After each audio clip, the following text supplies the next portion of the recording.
Hello everyone, this is Buck Mayers again here.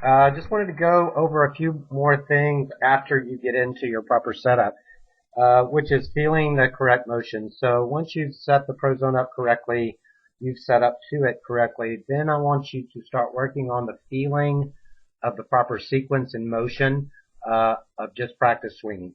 So this is me on the left, and this is one of my really good juniors on the right.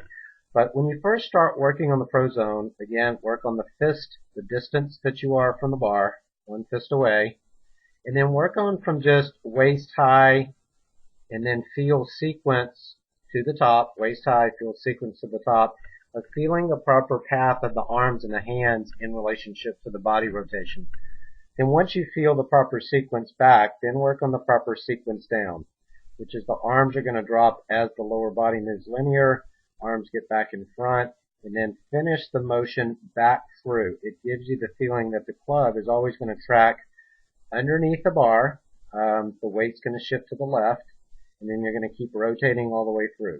So you're actually practicing to and through the backswing, but it would be a good idea for you to start with just small swings. Just say waist high to waist high, and then work all the way to shoulder plane, then back to waist plane, and then feel the entrance and the exit.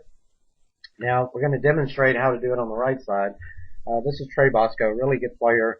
Owns a ProZone, had it about 4 or 5 months now. He's one of the top ranked juniors in the state. Very good player, great ball striker. He's got one in his house with a net. He says that he uses it 5 to 10 hours a week. Anyway, his ball striking is improved by 3 to 4 greens in regulation around. His proximity to the holes improved by, I think, 11 feet per hole. So his distance control, the main thing, he's hitting it more solid. So really good golf swing. In his old swing, he used to take the club outside, so he would run into the bar. And if you see here, he actually keeps his left arm a little bit more underneath the shoulder plane. The second thing is he used to take it back a little bit, rolling it open, so his hands would go out and the face would get open here. So you can see the club face is much more square to the arc here. As he moves back, the club is actually going to move to elbow, then to shoulder plane. And again, if you look at these bars that are here, if he were to get too steep with his arms, he would run into the bars. You can go too flat, but I think one of the things that you would find with working with the ProZone that you will feel more straight back and more shoulder plane motion going back. This is a really good position here. Again, when he used to roll the club open into the inside, he would actually cross the plane. Now his club is actually more on plane. Across the plane would be this way, parallel plane this way, a little bit laid off that way. But he's on a much better path to the ball. Sequence down, you'll see that his left knee will actually move linear. His arms will drop down in front of him. So if he were to come over the top here, which means his upper body outraces his lower body, the hand plane would actually move toward the bar, which is this way. And with the ProZone, much less likely to do that because you see the visual of the bar, and then you also sense the feeling of where your hands would actually have to move in the proper path to stay underneath the bar.